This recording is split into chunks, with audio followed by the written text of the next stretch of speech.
मोदी सरकार ने देश का नरक कर दिया है, उनको नहीं कहेंगे तो और किसको करेंगे बताओ। नेहरू जी से सवाल पूछे, इंदिरा गांधी से सवाल पूछे, अंबानी अडानी कहते हैं कि रमेश देवगन है, नाम लेने में शर्मा है, फलाने, और आपको ये काम नहीं करना है। अरे बिल्कुल महाराज नहीं करेंगे, बिल्कुल नहीं करेंगे, वही लोग करते हैं। मैं आज मोदी सरकार से सवाल पूछ रहा हूँ, फिर मोदी जी से कह दूँ मोदी जी त्राहिमाम त्राहिमाम त्राहिमाम क्षमा क्षमा, तो मैं कायर कहलाऊंगा।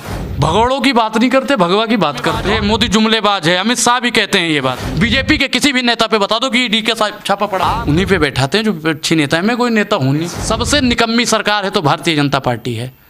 इसे तो चुल्लू भर पानी में डूब के मर जाना चाहिए। मोदी जी ने 2024 में फिर आएगी। अगर हमने 50 दिन में अच्छे दिन नहीं लाए तो चौराहे पे खड़ा कर देना, जूतों की माला पहना देना। आपने आए चौराहे पे, दलाल ने दलाल को दलाल कहा और अपनी दलाली को कमाल कहा। दोस्तों, मेरा नाम है शारिफ खान और आप देख रहे हैं ऑल टाइप नॉलेज चैनल। ब्राह्मण समाज का एक लड़का है अनुराग ओझा, हमारे साथ बातचीत करने के लिए इस समय मौजूद है। नेशनल दस्तक को दिए गए इंटरव्यू में उसने जवान मूवी को देखकर जिस तरह से भारतीय जनता पार्टी को घेरा है वो देखने काबिल है, और गोदी मीडिया के एंकरों को जो फटकार लगाई है उसे देखकर भी आप बहुत ही ज़्यादा मतलब एक नई जानकारी आपके माइंड में ऐड होगी। तो वीडियो शुरू करने से पहले दो बड़ी खबरें हैं वो आपको बता दूं, उसके बाद अनुराग ओझा के पास चलेंगे। वो आपको बताएंगे कि वाकई शाहरुख खान इस्लाम से ताल्लुक़ रखता है और इस्लामिक लोगों के अंदर वो जिगरा होता है जो मौजूदा सरकार के होते हुए भी इस तरह की फिल्म बना दें, जो पिछले 10 सालों में आज तक किसी माई के लाल में हिम्मत नहीं हुई जो इस तरह की मूवी बनाकर दिखा सके। दो बड़ी खबरें क्या हैं दोस्तों? दो बड़ी खबरें ये हैं कि सुधीर चौधरी जो आज तक का गोदी एंकर है उसके ऊपर कर्नाटक सरकार ने FIR दर्ज करा दी है। ये FIR इसलिए दर्ज कराई गई है क्योंकि आप जानते हैं कि कर्नाटक में कांग्रेस पार्टी की सरकार है। तो सुधीर चौधरी ने अपनी खबर के अंदर ये दिखाया कि कर्नाटक की सरकार माइनॉरिटी के लिए तो जो गवर्नमेंट की स्कीम है उसका पूरा लाभ माइनॉरिटी के लोगों को दे रही है। माइनॉरिटी का मतलब मुस्लिम लोगों को, और वहीं पर जो गरीब तबके के हिंदू लोग हैं उनको कर्नाटक सरकार कांग्रेस पार्टी उनका हक नहीं पहुंचा पा रही है। तो सुधीर चौधरी ने जिस तरह से ये झूठी खबर फैलाई, सबसे पहले तो वहां की सरकार ने अपना रिकॉर्ड दिखाया कि 75% जो स्कीम का लाभ उठा रहे हैं वो SC ST के लोग उठा रहे हैं और 50% लाभ उठा रहे हैं वहां के माइनॉरिटी के मुस्लिम समाज के लोग। अब उसमें ईसाई भी आते हैं, मुसलमान भी आते हैं जो धार्मिक माइनॉरिटी है।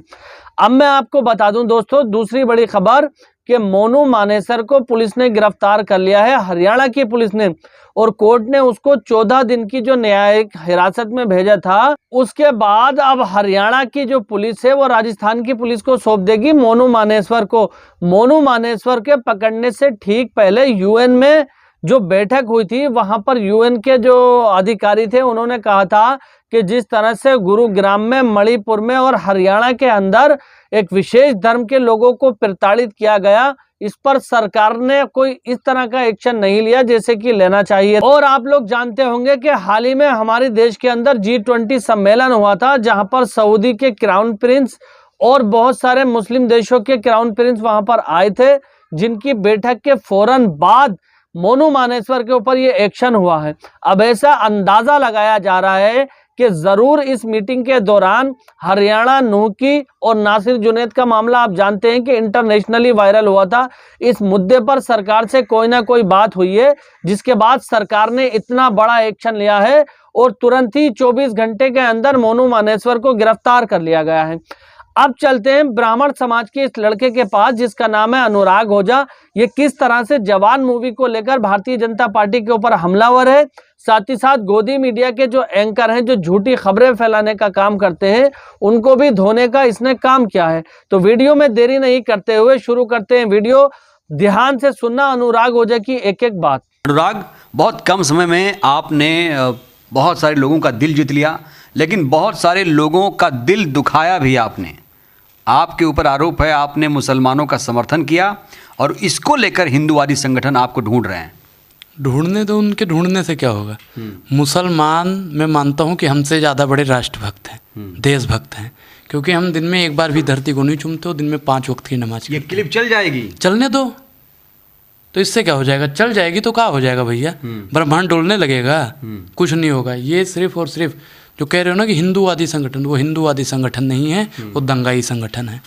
मुझे आज तक बजरंग दल वालों ने कुछ नहीं कहा, RSS वालों ने कुछ नहीं कहा। मैं हिंदूवादी संगठनों पे कैसे आरोप लगा दूं? ये भाजपाई के कुछ दंगाई जो हैं वो हमें मारने पीटने की बात कर रहे हैं। मैं संगठनों को दोष नहीं दे रहा, संगठन सारे सही हैं। सारे संगठन सही हैं, बिल्कुल। मोदी सरकार भी ठीक है, काम नहीं, कर रही मोदी सरकार ठीक है, मोदी सरकार की नीतियां नहीं ठीक है। मोदी जी अच्छे हैं, उनकी नीतियां नहीं अच्छी है। मैं मोदी जी को नहीं कह रहा कि नहीं, आप मीडिया को लेकर इतने मुखर क्यों रहते हैं, मीडिया पर आग बबूला क्यों हो जाते हैं? बिल्कुल मीडिया दलाली करती है। आप लोग वास्तविक मुद्दों पे सवाल क्यों नहीं पूछते हो? पूछो। क्या है वास्तविक मुद्दे? अच्छा, आपको नहीं पता है? नहीं, मुझे नहीं पता। ये कुछ इनको नहीं पता है भैया, इनको कुछ नहीं पता है। ये सिर्फ और सिर्फ भारतीय जनता पार्टी के पढ़ाए गए अक्षरों को ही याद रखते हो आप लोग। बेरोजगारी महंगाई है, आपको नहीं पता है? खत्म हो चुकी है भाई। $5 ट्रिलियन की अर्थव्यवस्था कहा था तैयार करने को, वो भी नहीं पता होगी आपको। 100 स्मार्ट सिटी बनाएंगे, वो भी नहीं पता होगी आपको। आपको क्या पता है कि मोदी जी ने तो देश विकास कर रहा है, आपको इससे दिक्कत है? तो बताओ, तो कौन सा विकास कर दिया देश ने? बताओ कौन सा विकास? अरे कैसे नहीं, अर्थव्यवस्था आप देख लीजिए, आप जीडीपी देख लीजिए, आप वंदे भारत ट्रेन चल रही है और चीन पाकिस्तान को पस्त कर दिया है। क्या चाहिए आपको भाई? और हाईवे बन रहे हैं देश में पूरे। देखो, ये क्या लिख के लाए हैं? देखो, आप देखो, बहुत अर्थव्यवस्था बता रहे हो। क्या है ये? स्वास्थ्य के मामले में आप 2014 में 85 नंबर पे अपना देश आता था, अब आज 146वें नंबर पे ये सब फर्जी आंकड़े हैं। आंकड़े फर्जी हैं भैया। ये केंद्र की रिपोर्ट आती है, केंद्र की रिपोर्ट आती है, हम हिंदी में लिखते हैं उसको। अच्छा, हाँ, केंद्र की रिपोर्ट आती है, हम अपने मन से नहीं बरगल आते हैं। हम नेट पे सर्च करो, इसे करो। भूखमरी में भैया भारत 55 नंबर पे था जब कांग्रेस की सरकार रहा करती थी, और आज देखो 107वें नंबर पे है। 2014 से आपने आंकड़े लिखे हैं, तो मोदी सरकार को टारगेट किया। मैं क्या कह रहा हूँ कि हम मोदी सरकार से ही सवाल पूछेंगे, हमारा कांग्रेस से क्या सवाल नहीं, टारगेट कर रहे हैं आप। बिल्कुल, मोदी सरकार ने देश का नरक कर दिया है, उनको नहीं कहेंगे तो और किसको करेंगे बताओ? नेहरू जी से सवाल पूछे, इंदिरा गांधी से सवाल। किस पार्टी के हाथ में खेल रहे हैं आप? मैं भाई किसी पार्टी में नहीं हूँ। मैं क्या कह रहा हूँ कि गरीबों की, मजदूरों की, बेसहारों की, बेरोजगारों की, जो महिलाओं के साथ अन्याय करते हैं, जो उनके साथ खड़े होते हैं, हम उस पार्टी से हैं। हम डर नहीं लगता आप? डर कैसे लगेगा? आप जैसे दलाली थोड़ी करते हैं कि मोदी और बीजेपी वाले हमारी भैया तनख्वाह बंद कर देंगे या कांग्रेस वाली तनख्वाह बंद कर देंगे। हम देश के लिए आवाज़ उठाते हैं, उठाते रहेंगे। भगवा पे आपका खून नहीं खौला। सर एक चीज़ बताइए कि सुबह का भूला शाम को लौट आए। हम कह रहे हैं कि 9 साल में किसी की हिम्मत नहीं हुई। शाहरुख खान की हिम्मत तो देखिए कि उसने बनाया इस्लाम। हम फिर कहते हैं कि इस्लाम ताकतवर है। बहादुर शाह जफर थे ना, उन्होंने क्या कहा था कि गाजियों में बू रहेगी जब तलक ईमान की, तख्त लंदन तक चलेगी तेग हिंदुस्तान की। फूले पेरियार अंबेडकर की औलादे अभी भी जिंदा है। संविधान के अगर एक पेज को भी बदलने की कोशिश की तो भारतीय जनता पार्टी का पूरा भूगोल बदल दिया जाएगा। लेकिन आज ईवीएम हटाओ ना, ईवीएम के प्रति एक आंदोलन हो जाए, कमल ही नहीं पूरा तालाब सूख जाएगा। सर जिन्हें हम चुनते हैं वही हमें धुनते हैं। बीबी हो या नेता कहाँ हमारी सुनते हैं? तो गरीबों की तो साहब कोई सुनने वाला नहीं। देखिए सर, मंदिर मस्जिद बने न बिगड़े, सोन चिड़ैया बनी रहा है और देश की जनता भाड़ में जाए, अपन कुर्सी बची रहा है। ये भारतीय जनता पार्टी की नीति है। तो दोस्तों, अनुराग ओझा ने इस वीडियो के अंदर जो कुछ भी कहा, क्या लगता है आपको? ये बात बिल्कुल सही है दोस्तों कि किसी भी व्यक्तिगत तौर पर किसी का कोई भी विरोध नहीं करता, ना ही भारतीय जनता पार्टी के जो नेता हैं, मोदी जी हैं, अमित शाह जी हैं, जेपी नड्डा जी हैं, इनका व्यक्तिगत तौर पर कोई विरोध नहीं करता। इनकी सरकार की जो नीतियां हैं, जो ये काम करते हैं, भारतीय जनता पार्टी की सरकार में हिंदू मुस्लिम वाला जो मुद्दा है वो बहुत बड़े पैमाने पर आपने देखा है कि लोगों में फैला। तो ये जो नीतियां हैं, इन सारी चीजों के भारतीय जनता पार्टी से जुड़े हुए जो छोटे कार्यकर्ता होते हैं, उनकी जुबान पर कोई भी विकास का शब्द नहीं सुनेंगे आप।